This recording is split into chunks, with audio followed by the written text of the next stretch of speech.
So hello students, आज के इस वीडियो लेक्चर में आपको बताने वाला हूँ झारखंड बोर्ड क्लास 12 फिजिक्स 2019 का क्वेश्चन पेपर और उसका डिटेल सॉल्यूशन इंग्लिश और हिंदी दोनों में है। तो स्टार्ट करते हैं। सबसे पहला हमारा क्वेश्चन स्टार्ट करते हैं। उससे पहले हम कुछ इंस्ट्रक्शन के बारे में बात करते हैं कि इंस्ट्रक्शन क्या क्या है। पहले का क्वेश्चन कैसा आता था। तो स्टार्टिंग के आपके सेक्शन ए में 15 ऑब्जेक्टिव क्वेश्चन देते हैं। सेक्शन बी में आपके 8 क्वेश्चन होते हैं जो कि 2 मार्क्स के होते थे। सेक्शन 3 की सी की बात करें तो उसमें 8 क्वेश्चन होते थे जो कि हर क्वेश्चन आपके 3 मार्क्स के होते थे। और जो सेक्शन डी होता था उसके आप में आपको टोटल 3 क्वेश्चन होते थे और हर क्वेश्चन के लिए आपको 5 मार्क्स मिलते थे। तो यहाँ मैं आपको बताने वाला हूँ कि जो आपका पहला सेक्शन होगा सेक्शन ए, उसका वीडियो मैंने ऑलरेडी अपलोड कर दिया है। आप जाकर मेरा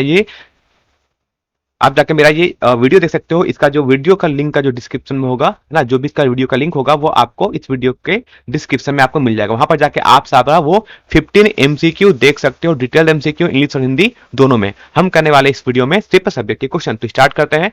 आज का पहला क्वेश्चन, फर्स्ट क्वेश्चन करा है कि स्टेट है ना principle of conservation and principle of quantization of electric charge, यानी विद्युत आवेश के संरक्षण और क्वांटीकरण के सिद्धांत को लिखे।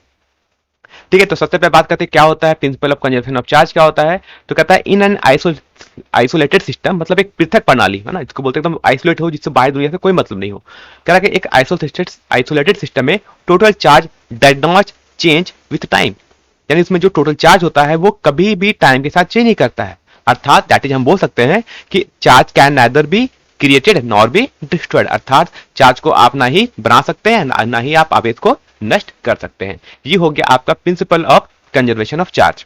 ठीक है, 1 मार्क्स में था, 1 मार्क्स में इतना लिखना है। और जो सेकंड पार्ट है आपका principle of quantization of electric charge, वो हम बात करते हैं सेकंड पार्ट। तो इससे कहता है according to charge quantisation any charge particle can have a charge equal to some integral multiple of charge of electron, यानी किसी भी कोई भी चार्ज होगा हमारे पास, उस चार्ज को हम कैसे लिख पाएंगे, उस चार्ज को हम लिख पाएंगे कोई इंटीजर यानी किसी पूर्णांक को मल्टीप्लाई कर दो चार्ज ऑफ इलेक्ट्रॉन से। तो हम किसी भी चार्ज को ऐसे हम लिख सकते हैं ना, किसी भी चार्ज को हम कैसे लिख पाएंगे, यानी हम क्या क्या लिख पाएंगे, हम लिख पाएंगे Q, यानी कोई भी चार्ज Q होगा उसकी वैल्यू क्या होगी n टाइम्स ऑफ E, जहां पर n होगा हमारा कोई भी पॉजिटिव और नेगेटिव इंटीजर, मतलब कोई धनात्मक या ऋणात्मक पूर्णांक होगा, और E होगा चार्ज ऑन इलेक्ट्रॉन, यानी एक इलेक्ट्रॉन पर आवेश हो जाएगा E। ठीक है, ये हो गया हमारा क्वांटाइजेशन ऑफ इलेक्ट्रिक चार्ज। बात करते हैं क्वेश्चन नंबर 3 की। ये भी हमारा 2 मार्क्स का क्वेश्चन है। ये हमारा एक न्यूमेरिकल क्वेश्चन है। उसमें कह रहा था कि an electric dipole with dipole moment 4 into 10⁻⁻9 coulomb metre. कह रहा है एक हमारे पास एक द्विआघूर्ण है, एक इलेक्ट्रिक डायपोल है जिसका डायपोल मोमेंट हमें गिवन है, कितना है 4 into 10⁻⁻9 coulomb metre. Is inclined at 30 degree, वो कितने डिग्री पर एंगल पे बना हुआ है, 30 डिग्री पर इंक्लाइंड है, with the direction of uniform electric field of magnitude 5 into 10⁴ Newton पर कूलम। मतलब समझो कि हमारे पास क्या है कि अगर ये कोई इलेक्ट्रिक फील्ड है इस टाइप से, है ना, अगर ये कोई इलेक्ट्रिक फील्ड है तो इस पर जो हमारा डायपोल है वो कितने एंगल पर बना हुआ है। तो डायपोल देखो ऐसे होना चाहिए ना, माइनस क्यू इधर होगा प्लस क्यू इधर होगा, और डायपोल का डायरेक्शन किधर होता है हमेशा माइनस से प्लस की ओर, ये हमारा हो जाएगा पी। ठीक है, तो ये हो गया हमारा पी का डायरेक्शन हो गया। ठीक है, तो ये हो गया हमारा पी, हो गया हमारा ये ब्लू लाइन, ये हो गया डायपोल, और ये हो गया हमारा एक इलेक्ट्रिक फील्ड। कह रहा है इन दोनों के बीच का एंगल कितना गिवन है, वो हमें थीटा गिवन है, जो कि हमें 30 डिग्री गिवन है। तो कह रहा है बताओ कि उस पर लगने वाले टॉर्क की वैल्यू कितनी होगी। तो हमें क्या क्या गिवन है, हमें पी की वैल्यू गिवन है, हमें थीटा गिवन है और हमें ई गिवन है। ठीक है, फॉर्मूला क्या होता है डायपोल मोमेंट का, यानी डायपोल मोमेंट अगर हमें एक डायपोल मोमेंट गिवन है और एक इलेक्ट्रिक फील्ड में रखा हुआ है, तो कह रहा है कि उसका टॉर्क का फॉर्मूला क्या होता है, टॉर्क का फॉर्मूला होता है पीई साइन थीटा, है ना। टॉर्क का फॉर्मूला होता है टाउ, का मतलब होता है पी साइन थीटा। वैल्यू को पुट करो, मैंने यहां पर रख के सॉल्व किया, सबको सॉल्व करने पर कितना आ जाएगा, सबको सॉल्व करने पर 10⁻⁻⁴ न्यूटन मीटर, है ना। यूनिट लिखना मत बोलना, अगर न्यूटन भी, अगर आपने ये यूनिट नहीं लिखा ना न्यूटन मीटर, तो भी आपके हाफ मार्क्स कट जाएंगे वहां पर, इसलिए आपको पूरा का पूरा अच्छे तरीके लिखना है। तो देखो 2 मार्क्स में कितना सिंप्लीफाइड क्वेश्चन है, न्यूमेरिकल है। तो न्यूमेरिकल को एक बार ध्यान से देख के वैल्यू को पुट करके यहाँ पर करना है। जैसे यहाँ पर साइन 30 की वैल्यू आपको याद होनी चाहिए, वो 1/2 होता है ना, तो ये सब वैल्यू आपको याद होनी चाहिए। आते क्वेश्चन नंबर हम 4 की तरफ। 4 में कह रहा है कि define internal resistance of a cell, है ना, किसी सेल के आंतरिक प्रतिरोध को परिभाषित करे, और state 2 factor on which it depends, और किसी 2 फैक्टर पे बताओ जिस पर ये उसका इंटरनल रेजिस्टेंस उस सेल का डिपेंड करता है। तो पहले बात करते हैं क्या होता है इंटरनल रेजिस्टेंस। तो internal resistance of A battery, है ना, बैटरी मत करो तो बैटरी की जगह आप यहाँ पर सेल कर लो, है ना, सेल, ना, बैटरी की जगह आप लिख लो सेल। ठीक, तो कह रहा है internal resistance of a cell is defined as the opposition, है ना, क्या कह रहा है, opposition to the flow of current within the battery, है ना, विद इन द बैटरी की जगह आप, फिर से मैं कहता हूं बैटरी की जगह आप सेल लिख लो, ठीक है, बस यहां पे लिखना सेल ना। तो कह रहा है कि मान लो अगर मेरे पास अगर ये एक बैटरी है, ठीक है, ये मान लो मेरे पास एक बैटरी है पूरा पैक्ड है ऐसे, ठीक है, इस पर मैंने क्या कर दिया, दो लगा दिया इलेक्ट्रोड ऐसे, है ना, एक पॉजिटिव होगा तो एक आपका नेगेटिव होगा, मान लो एक पॉजिटिव हो गया ये नेगेटिव हो गया, ये आपका एक सेल बन गया, ठीक, पॉजिटिव नेगेटिव बन गया। अब कह रहा है कि इसके अंदर, इस सेल के अंदर, है ना, ये सेल है आपका, ठीक है, इस सेल के अंदर जो रेजिस्टेंस होगा, है ना, सेल के अंदर करंट ऐसे फ्लो करती है, याद रखना, है ना, उल्टा फ्लो करता है, नेगेटिव से पॉजिटिव, याद रखना, सेल के अंदर बात कर रहा हूं, बैटरी के अंदर बात कर रहा हूं, बाहर नहीं, बाहर तो प्लस से माइनस जाता है, लेकिन सेल के अंदर नेगेटिव से पॉजिटिव जाता है, ठीक है। तो कह रहा है जब ये फ्लो करेगा, ये जो करंट फ्लो करेगा, इसको जो अपोज करेगा, है ना, उस चीज को क्या बोलेंगे, इंटरनल रेजिस्टेंस ऑफ बैटरी, ये बैटरी के अंदर होता है। कह रहा है दो फैक्टर पे बताओ करो कि दो फैक्टर किस पे डिपेंड करता है। तो कहता है पहला डिपेंड करता है the surface area of electrode, है ना, यानी जो मैंने इलेक्ट्रोड चूज किया है, इस इलेक्ट्रोड का सरफेस एरिया कितना है इस पर डिपेंड करता है, यानी इलेक्ट्रोड के सतह क्षेत्र पर डिपेंड करता है। यानी ये जो मैंने अभी ये जो मैंने दो इलेक्ट्रोड लिया है, प्लस ले लिया और एक लिया मैंने माइनस, ये दो इलेक्ट्रोड हो गए। कह रहा है इनका सरफेस एरिया कितना है, सरफेस एरिया कहने का मतलब है कि इनका जो आउटर वाला जो एरिया होगा, बाहर में जो एरिया होगा, है ना, बाहर का जो एरिया होगा, पूरा पूरा एरिया, ठीक है, ये पूरा एरिया जितना ज्यादा होगा हमारा इंटरनल रेजिस्टेंस उतना कम हो जाएगा, ठीक है, क्योंकि उसे ज्यादा एरिया मिल जाएगा करंट को फ्लो करने के लिए, ठीक। तो हो गया पहला फैक्टर। सेकंड फैक्टर की बात करते हैं, the distance between the electrodes, है ना, कि ये तो मैंने जो इलेक्ट्रोड्स लिया है इनके बीच का डिस्टेंस कितना है, डी कितना है। तो कह रहा है कि more the distance between the electrodes greater is the internal resistance, यानी इनके बीच का डिस्टेंस जितना ज्यादा हो जाएगा इंटरनल रेजिस्टेंस भी उतना ज्यादा बढ़ जाएगा। क्यों बढ़ेगा, क्योंकि इस करंट को फ्लो करने के लिए ज्यादा डिस्टेंस ट्रैवल करना पड़ेगा, और जितना ज्यादा डिस्टेंस ट्रैवल करना पड़ेगा उतना ज्यादा उसे ऑब्स्ट्रक्शन क्रिएट होगा, उससे उतना ज्यादा मुश्किल होगा ट्रैवल करने के लिए, क्योंकि जितना लंबा दूरी हो जाता है ट्रैवल करने के लिए, तो ऑब्वियस बात है आपको ज्यादा क्या लगेगा, आपको ज्यादा एक फोर्स लगेगा ना, अपोजिट फोर्स लगेगा जो आपको रोकना चाहेगा, यानी इलेक्ट्रॉन को फ्लो होने में उतना ज्यादा एक अपोजिट फोर्स वर्क करेगा।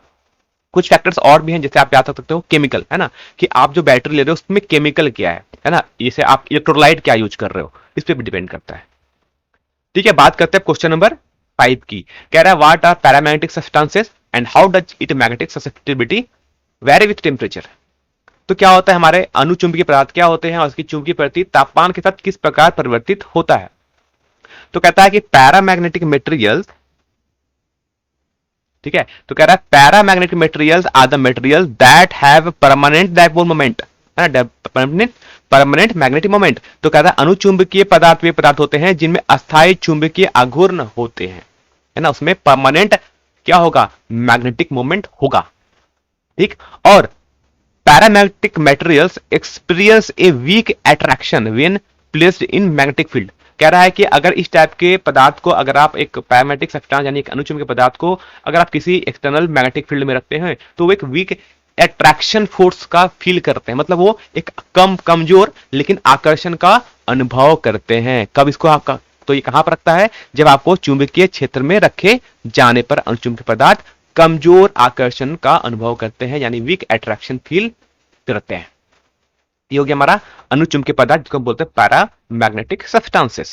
कह रहा how does it magnetic susceptibility very with temperature. कह रहा है इसकी जो चुंबकीय प्रवृत्ति है ना, वो अगर टेम्परेचर बढ़ाओगे घटाओगे तो क्या उसकी जो इसका जो परमानेंट मैग्नेटिक मोमेंट है, क्या इसकी जो मैग्नेटिक प्रॉपर्टीज है, क्या वो चेंज होती है, नहीं होती है, किस प्रकार चेंज होती है।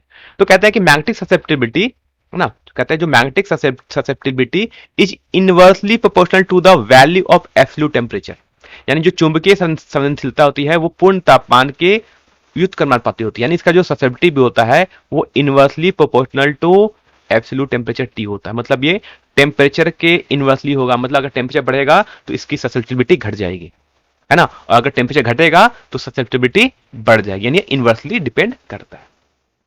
बात समझ आ गई। ये था आपका क्वेश्चन नंबर 5, ठीक है। देखो इंग्लिश और हिंदी दोनों मीडियम के स्टूडेंट्स के लिए हैं, तो दोनों को समझने में कोई दिक्कत नहीं होनी चाहिए, ठीक है। और वीडियो अगर अच्छा लगेगा तो बार बार कहता हूं कमेंट जरूर करो ना, अच्छा लगेगा तभी तो हम आगे और आपके लिए ऐसे ऐसे वीडियो बनाएंगे, ठीक है, ताकि आपका एग्जाम अच्छा हो, आप भी अच्छे मार्क्स लाओ। अब बात करते हैं क्वेश्चन नंबर 6 की बात करते हैं, कह रहा है what are eddy currents, eddy currents क्या होता है, and mention two of its applications, इसके दो उपयोग भी बता दो, आपका क्या क्या आपका यूज आप कर सकते हो। तो पहली बात है कि एडी करंट्स होते क्या है, तो बोलते हैं it is the induce current है ना, ये इंड्यूस करंट मतलब है कि ये एक निकाय में प्रेरित धारा बोलते हैं ना, तो बोलते हैं इंड्यूस करंट, जो इंड्यूस हो जाए, जैसे इंड्यूस ईएमएफ होता है वैसे एक इंड्यूस करंट भी होता है। किस में होता है induced, in a conducting body due to change in magnetic flux, जब मैग्नेटिक फ्लक्स चेंज होगा किसी मेटल सरफेस से तो उसमें एक ईएमएफ इंड्यूस होगा, और उसमें एक ईएमएफ इंड्यूस होगा तो उसमें एक इंड्यूस करंट भी इंड्यूस हो जाएगा। क्यों, क्योंकि उस जो भी हमारे पास जो कनेक्टिंग बॉडी होगी इसका कुछ रेजिस्टेंस होगा, कुछ रेजिस्टेंस होगा तो रेजिस्टेंस भी है, ईएमएफ में ही है, मतलब वोल्टेज भी है, तो करंट भी जनरेट होगा।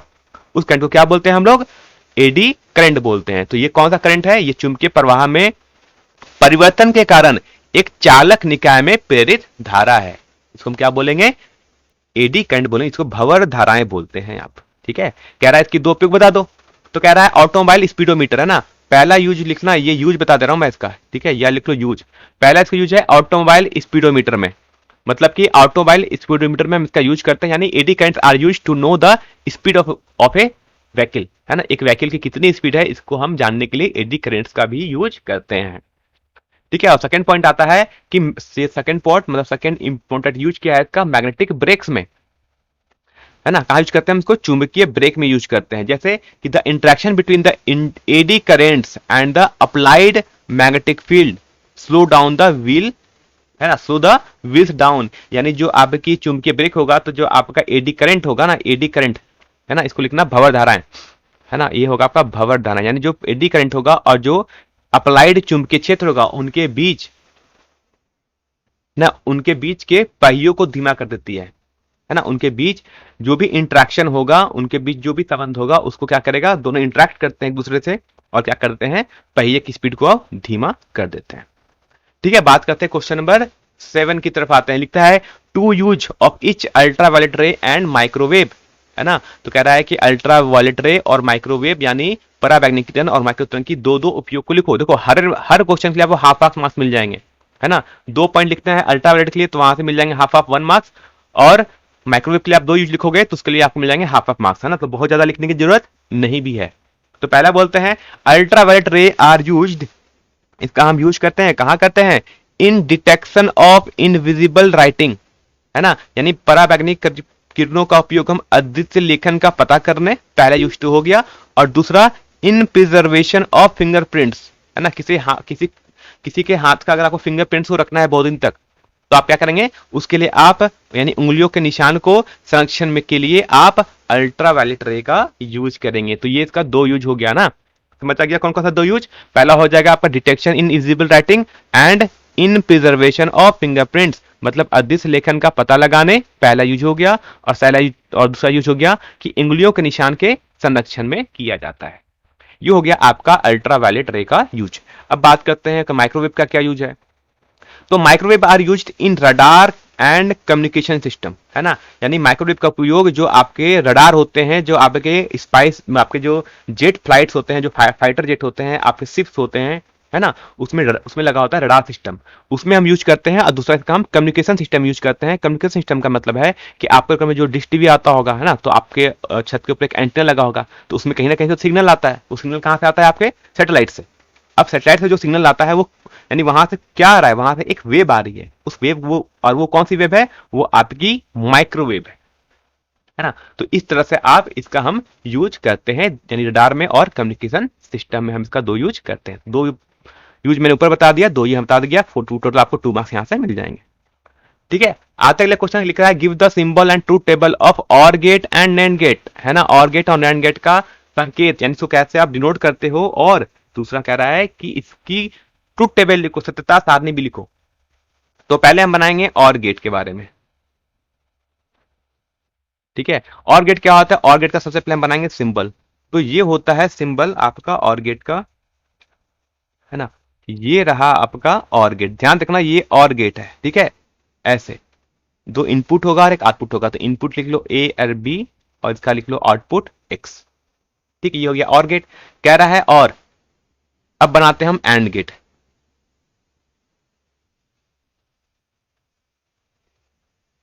ठीक है। एंड गेट कैसे बनता है, तो एंड गेट बनता है कुछ इस तरीके से, है ना। दोनों में कंफ्यूज कभी नहीं होना है, दोनों को डायग्राम देख लो, अच्छे से देख के जाना, गलत नहीं होना चाहिए। अगर ये इनकी ए और बी हो गया इनपुट, तो आउटपुट हो जाएगा इनका एक्स लिख लो, है ना। इनपुट एक्स लिख लो, वाई लिख लो, कुछ भी चलेगा। तो ये एंड गेट हो गया। ये तो इसका हो गया, आपका सिंबल बना लिया मैंने, है ना। ये दोनों क्या था, ये दोनों इसके सिंबल्स हैं, यानी ऐसे हम इसको रिप्रेजेंट करते हैं। अब बात करते हैं सेकंड पार्ट, इसके ट्रूथ टेबल के बारे में बात करते हैं कि इसका जो ट्रूथ टेबल होता है, यानी जो संकेत सार सत्यता सारणी होती है, वो कैसा बनता है। सबसे पहले बनाएंगे हम और गेट का, ठीक है। तो इसी के नीचे हम लिख दे रहे हैं और गेट ना, इसके नीचे जो लिखा है ये पहला आप बना रहे हैं हम और गेट का, ठीक है। तो और गेट में क्या बनेगा, ऐसे देखो ना, टोटल आप कितने बनाने हैं, 5 बनाने हैं, ऐसे बॉक्स, 5 बॉक्स बन गया।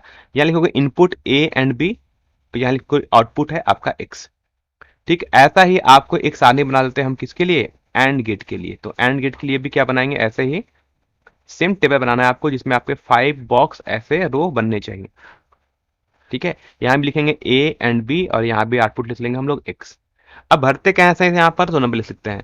लिखना पहले बी को 0101, ठीक है। बी में क्या लिखा, 0101, ठीक। फिर ए में लिखेंगे 0011, फिर क्या लिखेंगे ए में 0011, ऐसे लिखते हैं, ठीक है। तो पहले हम बता रहे हैं और गेट का, तो और गेट का क्या होगा, जब 0 और 0 रहेगा तो आउटपुट मिलेगा 0, है ना। और गेट क्या था कि किसी एक में 1 आ गया तो 1 मिलेगा। तो ए में 0, बी में 1, तो एक में 1 है तो 1 आएगा आउटपुट। फिर देखो ए में 1 है, बी में 0 है, यानी एक में, कैसे ही एक में 1 आ गया, फिर से हमें आउटपुट क्या मिल जाएगा, 1। तो किसी एक में 1 होना चाहिए, दोनों में हो जाएगा तो भी 1 होगा, नहीं तो किसी एक में भी 1 हो जाए तो 1 हो जाएगा। तो ये देखो यहाँ दोनों में ए में भी 1 है और बी में भी 1 है, तो आउटपुट क्या मिलेगा, 1। ये हो गया ट्रूथ टेबल आपका इसका, ये हो गया और गेट का, ठीक है। अब बात की हम एंड गेट का क्या होता है, तो एंड गेट कहता है कि जब तक दोनों में 1 नहीं होगा तब तक ये 1 नहीं होगा, है ना। अगर दोनों में 1 होगा तभी 1, नहीं तो हर केस में 0। तो यहां तो दोनों में 0 तो 0 रहेगा। यहां पर में एक में तो 1 है लेकिन ए में 0 है तो 0। यहाँ ए में 1 है लेकिन बी में 0 हो गया तो भी 0। अब यहाँ ए में 1 और बी में 1, मतलब अगर दोनों में 1 1 होगा तभी आपको 1 मिलेगा आउटपुट। ये हो गया इसका आपका ट्रूथ टेबल, किसका, एंड गेट एंड और गेट का, विद सिंबल और ट्रूथ टेबल दोनों, ठीक है। ये आपका 2 नंबर का क्वेश्चन था, 2 नंबर में आपको ऐसे मिल जाएंगे अगर आप ऐसे लिख सकते हैं तो, ठीक है। बात करते हैं अगला क्वेश्चन जो कि है आपका what do mean by space wave propagation and sky wave propagation. ये आपके सिलेबस में नहीं है, अब ये सिलेबस से हट चुका है ना। ये लास्ट चैप्टर है, कम्युनिकेशन सिस्टम है, जो कि अब आपको सिलेबस में नहीं पढ़ना है, ठीक है। नहीं तो हम आपको नेक्स्ट क्लास में इसको भी हम बता देंगे। तो हम बात करते हैं पार्ट सी में, ये आपके क्वेश्चन नंबर स्टार्ट करते हैं 10th। ये आपके क्वेश्चन 3 मार्क्स से क्वेश्चन आते हैं और आपके टोटल 8 क्वेश्चन होते हैं।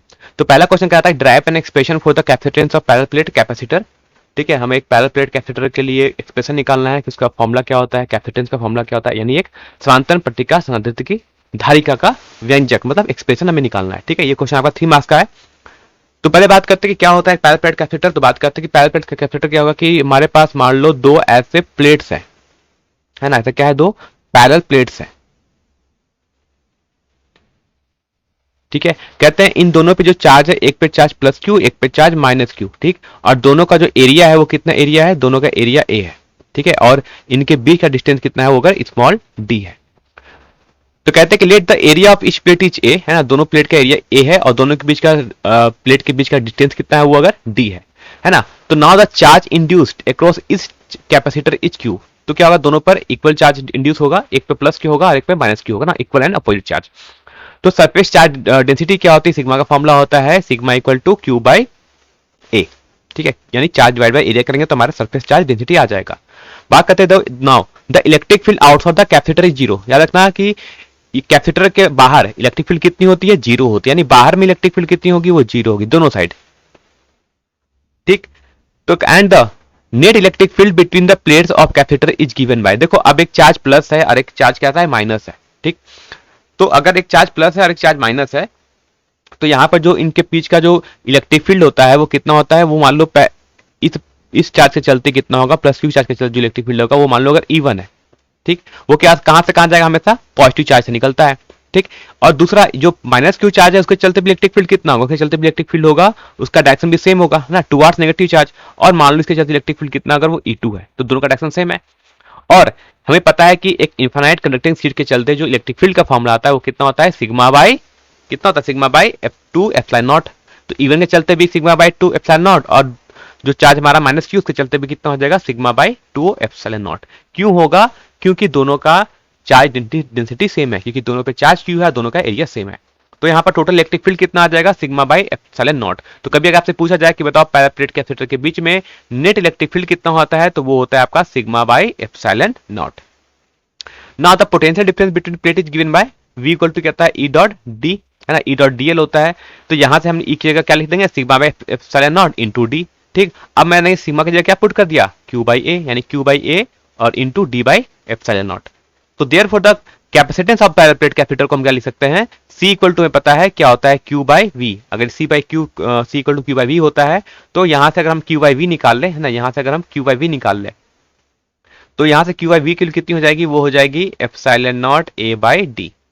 ठीक, यानी Q बाई V की कितनी हो गई epsilon naught A by D। इसको वैल्यू को मैं पुट करेंगे तो कितना आ जाएगा हमारे पास कैपेसिटेंस का जो फॉर्मूला हो जाएगा वो होगा equal to epsilon naught A by D। ठीक है, ये होता है हमारा expression for parallel plate capacitor, है ना, पैरेलल प्लेट कैपेसिटर का कैपेसिटेंस का फॉर्मूला ये होता है। ठीक है, बात करते हैं हम सेम फिर से हिंदी मीडियम के स्टूडेंट्स के लिए भी फिर से बताते हैं कि एक मान लो हमारे पास ये दो पैरेलल प्लेट कैपेसिटर है ना, प्लेट हो गया मैंने अभी जैसे बताया, इनके बीच का डिस्टेंस कितना हो गया D हो गया, है ना, और एक पे चार्ज अगर प्लस क्यू है, दूसरे पे चार्ज माइनस क्यू है, और दोनों पे का एरिया कितना है A है। ठीक, तो ये आपको ऐसा डायग्राम बनाना है।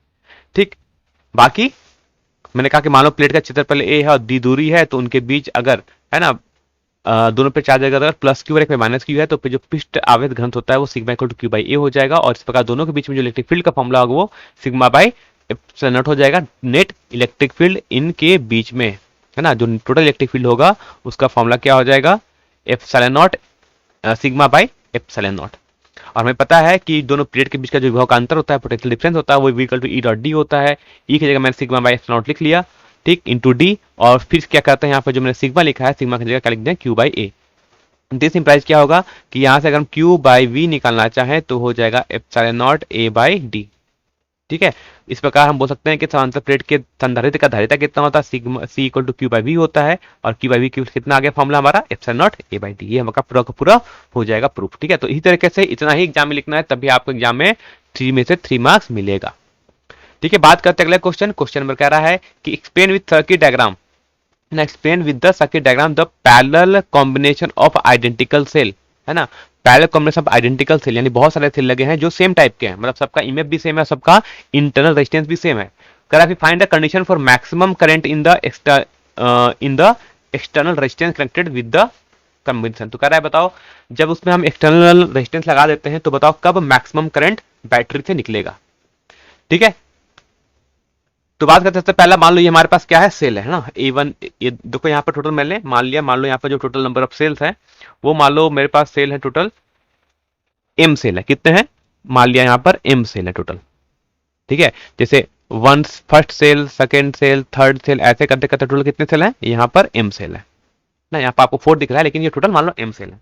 तो हमें पता है कि when the identical cell are connected in parallel, है ना, पता है कि जब समांतर सेल में सेल को जो आप जोड़ते हैं तो क्या होता है इसमें जो टोटल इमेफ होता है पैरेलल कंडीशंस में वो किसी एक बैटरी एक सेल के इमेफ के इक्वल ही हो जाता है ना, वो किसी एक सेल के इमेफ के ही इक्वल हो जाता है ना।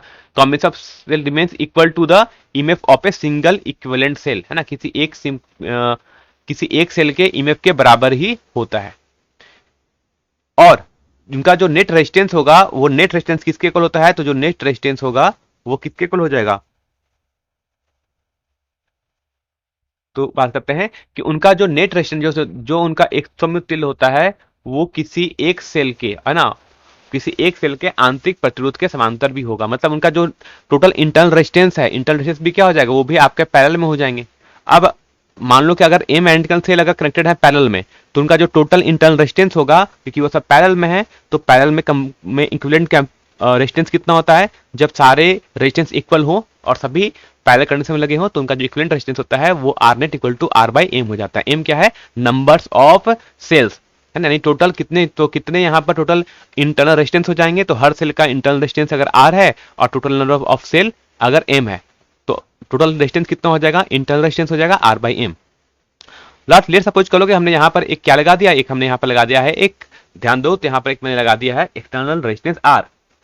ठीक, तो कहता है कि इसमें जो टोटल ईएमएफ होगा सर्किट का वो किसके इक्वल होगा, क्योंकि सारे सेल इक्विवेलेंट है, सब सारे सेल आइडेंटिकल है, एक साइड एक सेम जैसे हैं, तो इनका जो नेट इक्विवेलेंट रेजिस्टेंस आता है वो भी ई के ही इक्वल होता है, यानी किसी एक सेल के ईएमएफ ई के ही इक्वल हो जाएगा, जो टोटल कॉम्बिनेशन ऑफ सेल्स होगा उसका भी ईएमएफ कितना होगा, ई के ही, यानी किसी एक सेल के इक्वल ही होगा। और करंट का क्या होगा, तो करंट इक्वल टू होता है V अपॉन आर होता है, तो आर हम देखो कैसे निकालेंगे, तो Y इक्वल टू हो जाएगा नेट ईएमएफ ई हो गया और divide by total resistance. Total resistance कैसे निकालेंगे, तो एक तो टोटल जो रेजिस्टेंस लगे थे हमारे सेल के जो कि पैरेलल में थे आर, वो हो गया आर बाई एम, और प्लस एक हमने लगा दिया नीचे में रेजिस्टेंस आर, तो ये सभी क्या हो जाएंगे, ये सभी आपस में हो जाएंगे सीरीज में। तो सीरीज का क्या होता है R one plus R two, तो आर वन मान लो हमने लिख लिया एक्सटर्नल रेजिस्टेंस आर को, और आर टू हो जाएगा हमारा आर नेट, तो आर नेट के हम क्या लिख लिया आर बाई एम, सॉल्व करेंगे हमारी ये वैल्यू आ जाएगी। ठीक है, ये समझ आ गया। अब हमसे कहा था कि बताओ मैक्सिमम करंट के लिए कंडीशंस क्या होनी चाहिए, है ना, क्या कंडीशन होनी चाहिए कि इसमें से मैक्सिमम करंट फ्लो हो। तो मैक्सिमम करंट के लिए याद रखना, है ना, लिख लेंगे सब लोग कि फॉर मैक्सिमम करंट, है ना, फॉर मैक्सिमम करंट के लिए हमको सिर्फ कंडीशन लिखना, फॉर मैक्सिमम करंट जो आपकी इंटरनल रेजिस्टेंस है वो बहुत ज्यादा होने चाहिए एक्सटर्नल रेजिस्टेंस, है ना। तो मैक्सिमम करंट के लिए क्या फॉर्मूला हो जाएगा, R is much much greater than R, मतलब कि इंटरनल रेजिस्टेंस एक्सटर्नल रेजिस्टेंस से बहुत ही ज्यादा होना चाहिए, तभी ना सबसे अधिक धारा प्रवाहित होगी, यानी सबसे ज्यादा करंट फ्लो करेगा इस सेल से। ठीक है, तो ये कंडीशन आपको यहां पर लिखना है, तो इसके बाद आपको ये कंडीशन आपको लिखनी पड़ेगी। ठीक है, यानी अधिकतम धारा के लिए ना, मैक्सिमम करंट मतलब अधिकतम, है ना, अधिकतम धारा के लिए क्या होना चाहिए कंडीशन, कंडीशन होनी चाहिए कि जो इंटरनल रेजिस्टेंस स्मॉल आर है वो एक्सटर्नल रेजिस्टेंस कैपिटल आर से बहुत ही ज्यादा होना चाहिए। ठीक है, इसकी कंडीशन हो गई। बात करते हैं अगले, अगला क्वेश्चन है लिखा है कि 8.5 centimetre needle is place 12 centimetre away from a convex mirror. अब देखो कह रहा है कि कॉन्वेक्स मिरर है, ठीक है, कॉन्वेक्स मिरर कैसा होता है, तो कॉन्वेक्स मिरर ऐसे होता है, देखो ये हो गया हमारा कॉन्वेक्स मिरर। ठीक, कह रहा है कि इससे 12 सेंटीमीटर पे, है ना, कितने सेंटीमीटर पे, 12 सेंटीमीटर पे, ठीक है, 12 सेंटीमीटर पे क्या रखा है, एक हमने निडल रखा हुआ है। ठीक है, तो यानी और कह रहा है कि इसका जो फोकल लेंथ है वो कितना है, फोकल लेंथ हमें 15 सेंटीमीटर गिवन है, और इसकी जो हाइट गिवन है ना, ये जो हाइट है एरो की हाइट वो कितनी गिवन हमें 4.5 सेंटीमीटर। तो कह रहा है बताओ इसका इमेज कहां पर बनेगा और मैग्निफिकेशन का भी फॉर्मूला क्या हो जाएगा। ठीक, तो हमें पता है कि जो ऑब्जेक्ट की हाइट उसको मैंने ओ से लिखा है। ठीक है, तो ऑब्जेक्ट की हाइट कितनी होगी 4.5 सेंटीमीटर।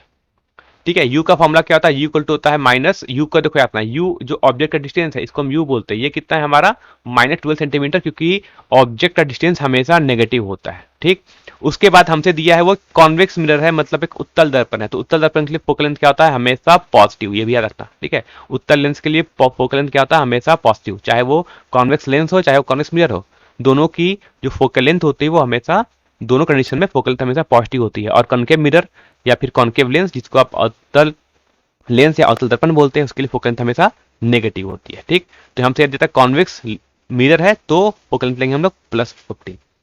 तो ये हमारे पास मिरर का फॉर्मूला होता है, मिरर का फॉर्मूला क्या होता है ना, यानी ये इसको लोग बोलते हैं मिरर फॉर्मूला, यानी दर्पण का सूत्र बोलते हैं ना।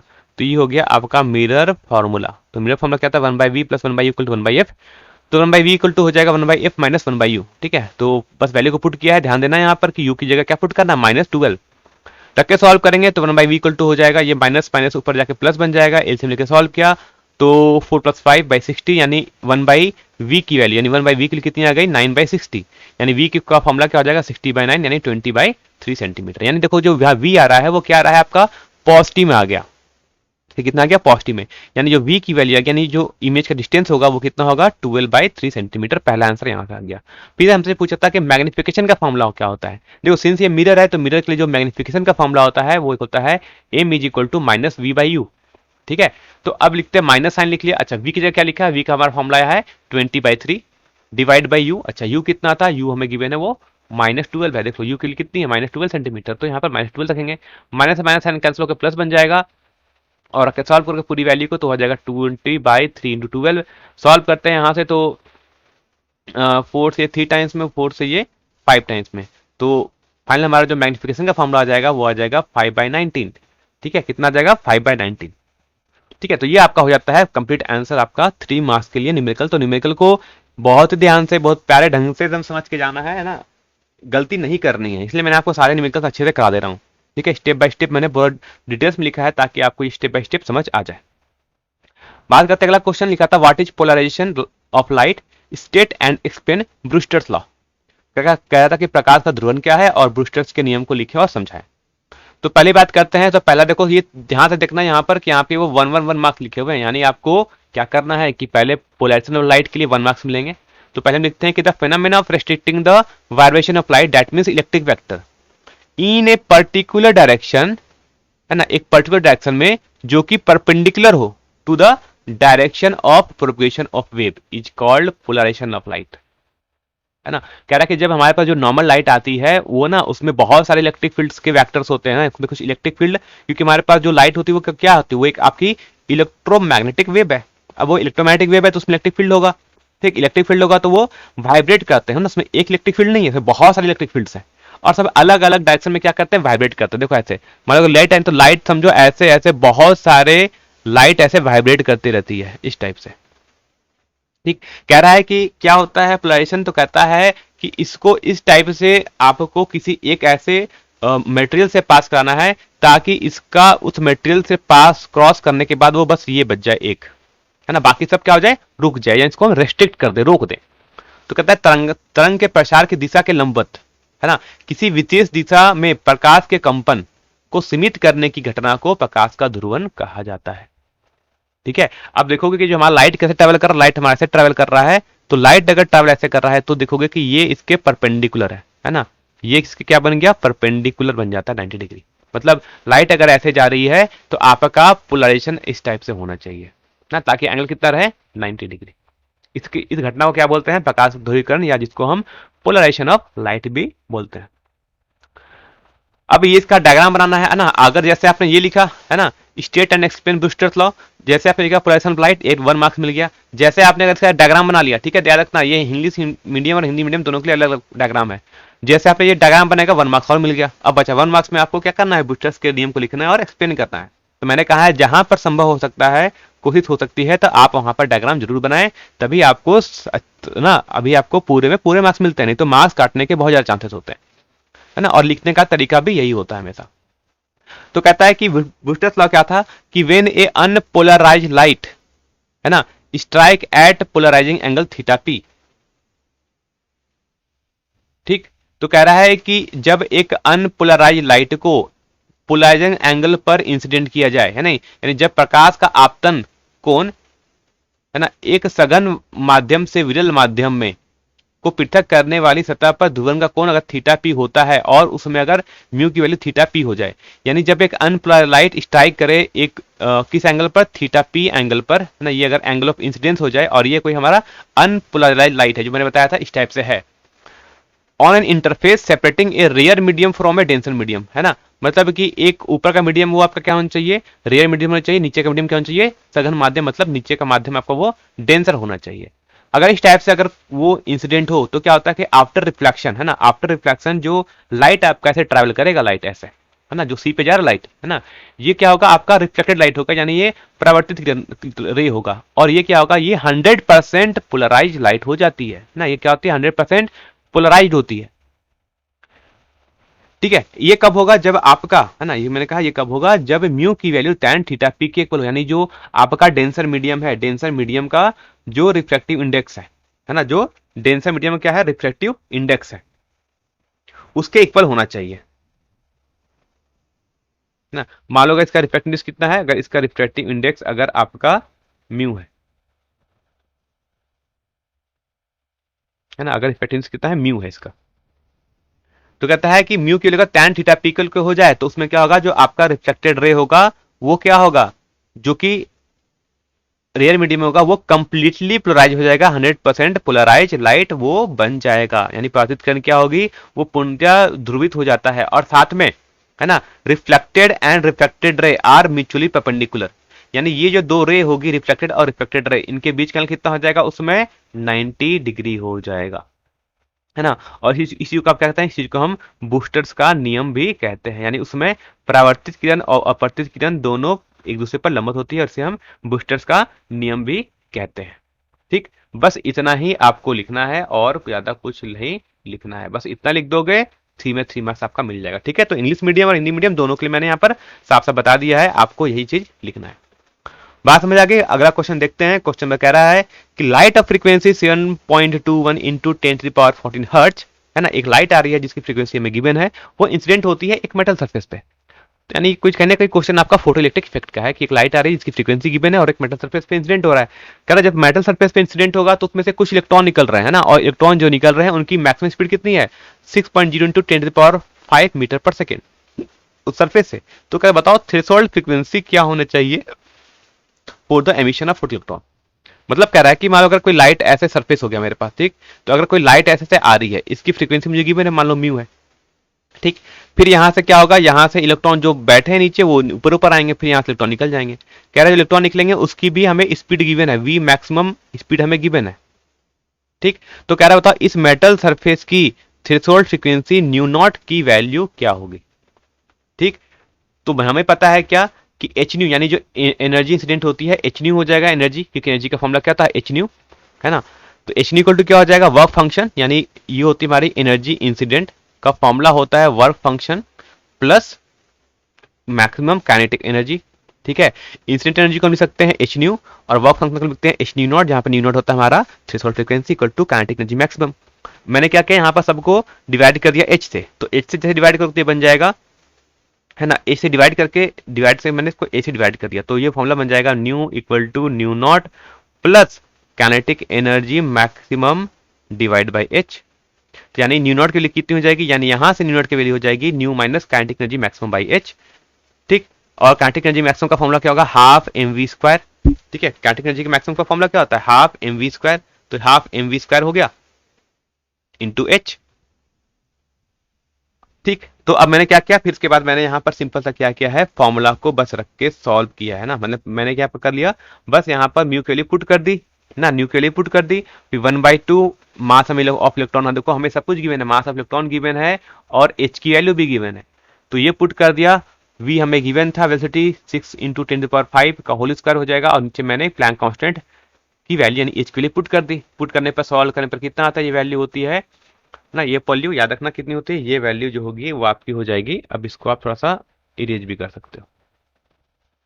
ठीक है, तो कितनी हो जाएगी 2.48 into 10 to the power 14, solve करने पर कितनी आएगी frequency 4.73 into 10 to the power 14 hertz. ये सबसे सिंपल सा तरीका है, सबसे इजी मेथड है आपको कैलकुलेट करने का ना, क्या कैलकुलेट करने का, थ्रेशोल्ड फ्रीक्वेंसी कैलकुलेट करने का।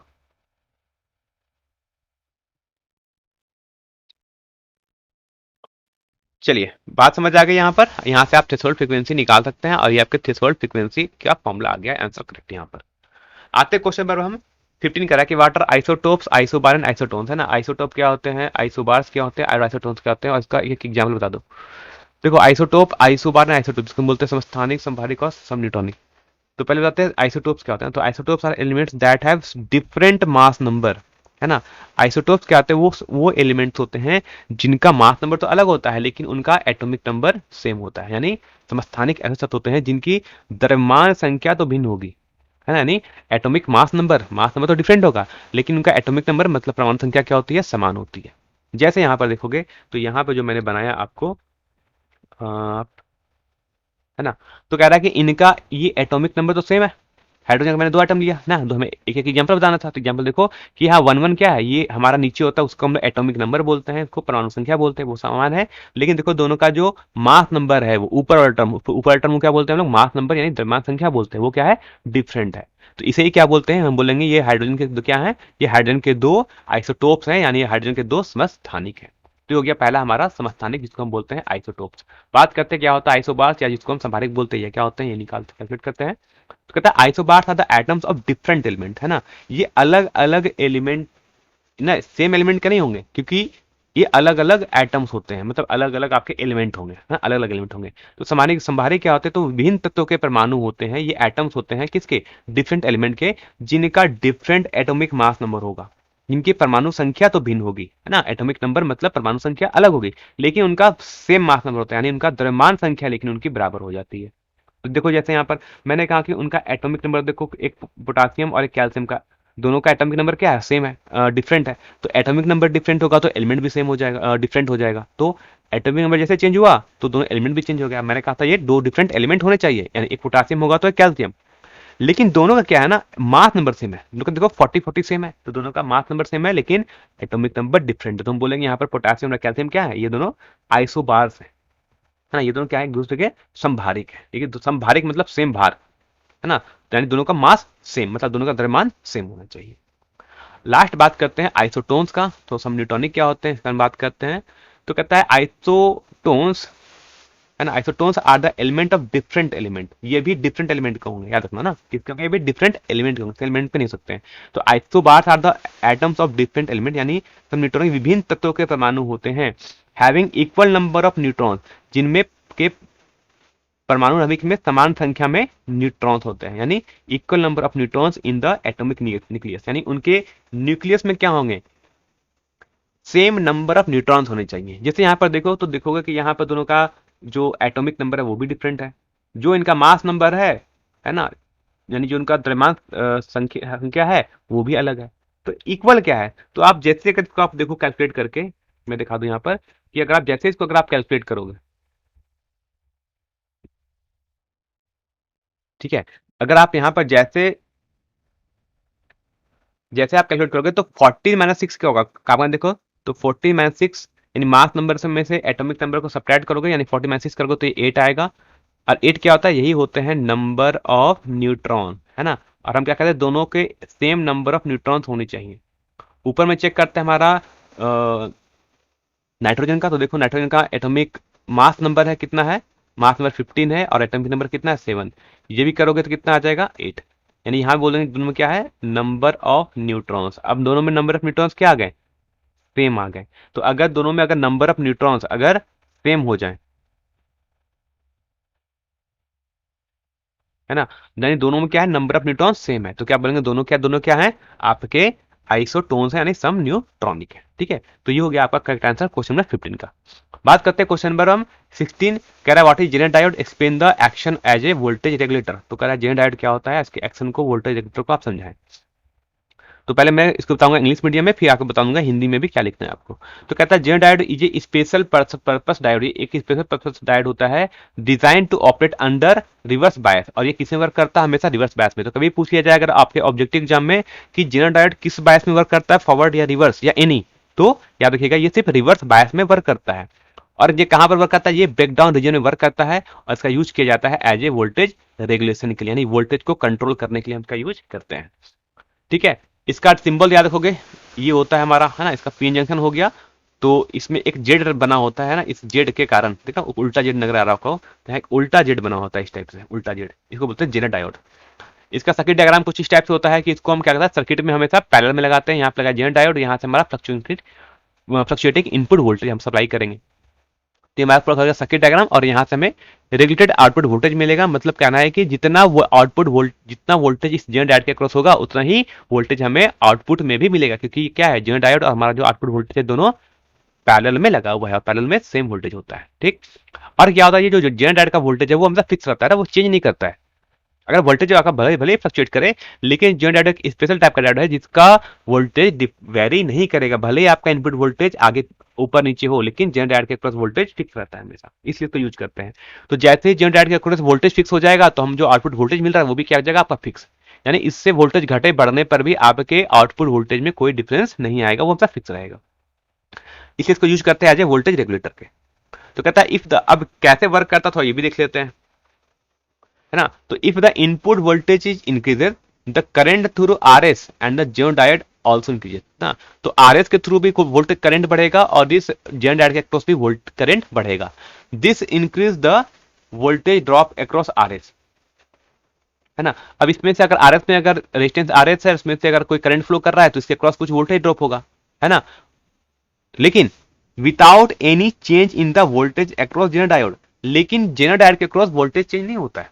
याद रखना ये बड़ा स्पेशल टाइप का डायोड है कि ये जेनर डायोड अपने क्रॉस वोल्टेज चेंज होने नहीं देता है ना। दिस इज बिकॉज ये इसलिए होता है क्योंकि इन द ब्रेकडाउन रीजन, है ना, ब्रेकडाउन रीजन में क्या होता है कि जेनर डायोड के क्रॉस वोल्टेज रिमेन्स कांस्टेंट रहता है। क्योंकि जब आप पढ़ोगे इसका ब्रेकडाउन रीजन होता है, जब आप ना आप इसका आईवी कैरेक्टरिस्टिक्स पढ़ते हो रिवर्स बायसिंग का, तो वहां पर आपने देखा होगा कि वहां पर एक ब्रेकडाउन वोल्टेज मिलता है, जहां पर वो ब्रेकडाउन कर जाता है, यानी सडनली बहुत हाई रिवर्स करंट फ्लो करना स्टार्ट कर जाता है। उस रीजन को क्या बोलते हैं लोग? ब्रेकडाउन रीजन बोलते हैं। तो वहां पर क्या आता है, हमारा हमारा जो होता है जेनोडाइड, उसका वोल्टेज क्या आता है? रिमेन कांस्टेंट रहता है। Even through the current through zener diode change and vice versa, भले ही जेनोडाइड का क्रॉस करंट बढ़े या घटे, है ना, वोल्टेज अक्रॉस जेड क्या रहता है? ये सेम रहता है। तो ये बता दो कि अगर वोल्टेज फिक्स है, अगर करंट आईजेड अगर घट बढ़ रहा है इस जेन डायोड के क्रॉस, तो क्या घट बढ़ रहा होगा? तो इस जेन डायोड का जो रेजिस्टेंस है वो घट बढ़ रहा होगा, है ना। उसका रेजिस्टेंस यानी वेरिएबल है, वो अपने आप के रेजिस्टेंस को क्या करता है? मतलब अप डाउन करता है ना। जैसा करंट आईजेड चेंज होगा वैसा ही अपना रेजिस्टेंस को भी वो आगे पीछे यानी अप डाउन करते रहता है। यानी thus any increase in the input voltage result in increase और decrease of the voltage of across RS. तो जितना फ्लक्चुएटिंग वोल्टेज इनपुट का वोल्टेज चेंज होगा, वैसे ही आरएस भी चेंज होगा, है ना। But without any change in voltage across zener, लेकिन जेनरेट के अक्रॉस वोल्टेज क्या रहेगा? हमेशा फिक्स रहेगा। और इस प्रकार अगर वोल्टेज अगर जेनरेट के क्रॉस अगर फिक्स हो जाए, मतलब वो चेंज ना करे, तो हमें आउटपुट में क्या मिलेगा? हमें आउटपुट में एक रेगुलेटेड वोल्टेज मिलेगा, यानी एक फिक्स वोल्टेज मिलेगा। और इस प्रकार से बोल सकते हैं कि जो हमारा जो जेनरेट है वो वर्क करेगा एज ए वोल्टेज रेगुलेटर। ठीक है, इस टाइप से वर्क करता है हमारा जेनरेट, वर्क करता है एज ए वोल्टेज रेगुलेटर। बात समझ आ गई? सेम मेथड के लिए हिंदी मीडियम के लिए भी आपको ये पूरा लिखना पड़ेगा कि इस प्रकार का प्रायोजक अर्धचालक डायोड होता है, जिसे भंजन चित्र में पश्च दिशिक मतलब अभिनीत, मतलब कि इसको रिवर्स बैच में हम लगाते हैं, है ना। और इसका उपयोग वोल्टेज नियंत्रक के रूप में किया जाता है। इसका जो सिंबल है वो आप याद रखेंगे, इस टाइप का सिंबल होता है। अब कह रहा है कि वोल्टेज नियंत्रक के रूप में जेनरेट को हम कैसे यूज करते हैं, यानी एज ए वोल्टेज रेगुलेटर इसको हम कैसे यूज करते हैं। तो इसका इनपुट हो गया, सर्किट डायग्राम हो गया। सर्किट डायग्राम आपको बना के आना है ना। मैंने कहा सर्किट डायग्राम बनाओगे 1 नंबर, तो सर्किट डायग्राम में हमेशा लिखा रहता है। अगर 3 नंबर का क्वेश्चन है तो 3 नंबर तो आपको मिल जाएंगे। पहला तो जेनरेट आपने लिखा उसके बाद मिल जाएगा, 1 नंबर आपको मिल जाएगा डायग्राम में, और 1 नंबर ये पूरा लिखने में मिल जाएगा आपको, जितना लंबा चौड़ा मैं लिखा है इसका कैसे वर्क करता है इस पे। तो कहता है अगर निवेशी वोल्टता में वृद्धि होती है, तो निवेशी वोल्टता मतलब कि हम इनपुट वोल्टेज में अगर वृद्धि होगी, अगर बढ़े घटेगा, तो आपका जो आरएस है, यानी जो आरएस रेजिस्टेंस लगाया है आपने, उसके अक्रॉस भी जो वोल्टेज जो करंट फ्लो होगी, जो धारा प्रवाहित होगी, वो भी बढ़ेगी। ठीक है, लेकिन जो जेन डायोड के अक्रॉस होगा उसके वोल्टेज में कोई परिवर्तन हुए बिना ही, है ना, आरएस के शीर्ष पर वोल्टेज में वृद्धि हो जाती है। यानी अगर इनपुट वोल्टेज बढ़ेगा तो जेन डायोड में कोई वोल्टेज नहीं बढ़ेगा, लेकिन इस आरएस के अक्रॉस जो वोल्टेज था वो बढ़ सकता है ना। यही कारण है कि जब भंजन चित्र में मतलब कि ब्रेकडाउन वोल्टेज रीजन में जेनर डायोड की वोल्टेज रहती है वो फिक्स रहती है, नियत रहती है ना। यद्यपि जेनर डायोड से प्रवाहित धारा में परिवर्तन होता है ना, लेकिन अगर वोल्टेज फिक्स है जेनर डायोड के अक्रॉस, तो मैंने कहा कि अगर वोल्टेज फिक्स है लेकिन करंट तो चेंज हो रहा है। अब मैंने कहा था करंट चेंज हो रहा है, मतलब कि क्या चेंज हो रहा होगा? इसका रेजिस्टेंस चेंज हो रहा होगा ना, इसका हमारा जेनर डायोड का, वो अपने आप को एडजस्ट करता है सच दैट कि उसके वोल्टेज में कभी चेंज ना आए। इस प्रकार निवेशी वोल्टता घटती है तो आरएस, यानी इस प्रकार अगर इनपुट वोल्टेज अगर आपका घटेगा तो आरएस तथा जेन डायोड में प्रवाहित धारा भी घटती है ना। इसी तरह से अगर इनपुट वोल्टेज घटेगा तो दोनों में से जो करंट फ्लो कर रहा है वो भी घटेगा। लेकिन इसमें भी जेन डायोड के सिरों पर वोल्टेज में कोई परिवर्तन हुए बिना ही, है ना, नहीं इस अगर करंट घटता है फिर यानी वोल्टेज घटता है तो भी जेन डायोड के क्रॉस वोल्टेज फिक्स रहेगा। लेकिन जो आरएस होगा, मतलब आपका जो हमने रेजिस्टेंस लगाया आरएस, उसके अक्रॉस भी वोल्टेज कम हो जाएगा अगर इनपुट वोल्टेज कम होता है। लेकिन जेन डायोड के अक्रॉस जो वोल्टेज रहेगा वो अभी भी फिक्स रहेगा, वो कभी चेंज नहीं होता है। इस प्रकार निवेशी वोल्टता में होने वाली किसी भी कमी या वृद्धि के कारण जेन डायोड के सिरों पर वोल्टता में कोई परिवर्तन हुए बिना परिवर्तन हुए आरएस के सिरों पर तदरूपी कमी या वृद्धि होती है ना। यानी इस प्रकार इनपुट और आउटपुट वोल्टेज में चेंज होने पर भी, है ना, आरएस में तो कमी या वृद्धि होगी, उसमें वोल्टेज में कमी या कम घटेगा या घटेगा तो होगा, लेकिन जेनर डायोड के अक्रॉस वोल्टेज हमेशा फिक्स रहता है। और इस प्रकार जेनर डायोड एक वर्क करता है, नियंत्रक के भांति ये कार्य करता है। और इस बार का बहुत ही इंपॉर्टेंट क्वेश्चन है 3 मार्क्स के लिए, है ना। जेनर डायोड को इस बार पूछा जाएगा, ये बहुत ज्यादा चांसेस है, क्योंकि बहुत साल से ये पूछा नहीं गया। 2019 में पूछा था, उसके बाद से ये कभी पूछा नहीं गया था। और लास्ट ईयर के मॉडल सेट सॉल्यूशन में भी ये क्वेश्चन था, है ना। लास्ट ईयर जो मॉडल सेट आया था 5 मॉडल सेट, उसमें भी ये क्वेश्चन दिया हुआ था। तो इस बार चांसेस है कि आपको मॉडल सेट, अगर आपने अभी अगर आप तक ने देखा नहीं मॉडल सेट, तो लास्ट ईयर का मेरा पूरा देख लेना, मॉडल सेट सॉल्यूशन देख लेना ना, physics chemistry mathematics, I think bio का भी होगा, तो वहां जाके सब देख लेना। लास्ट ईयर के मॉडल सेट से क्वेश्चन आने के चांस इस बार बहुत ज्यादा है। ठीक है, अब बात करते हैं what are the essential elements of communication system, यानी एक संचार तंत्र के आवश्यक तत्व क्या हैं, और उसको एक्सप्लेन कर रहा है ब्रीफली में विद ब्लॉक डायग्राम में। तो इसके लिए बात करें तो मैं आपको बता दूं कि ये अब आपके सिलेबस में नहीं है ना, तो इसको बोल सकते हो नॉट इन सिलेबस, है ना। अब ये सिलेबस में नहीं रहा है, ये चैप्टर लास्ट जो सिलेबस है कम्युनिकेशन सिस्टम वो अब हट चुका है, यानी इसको नहीं पढ़ना है। ठीक है, तो ये आपका टोटल 3 मार्क्स का जो क्वेश्चन था वो आपका यहाँ पर कंप्लीट हो जाता है।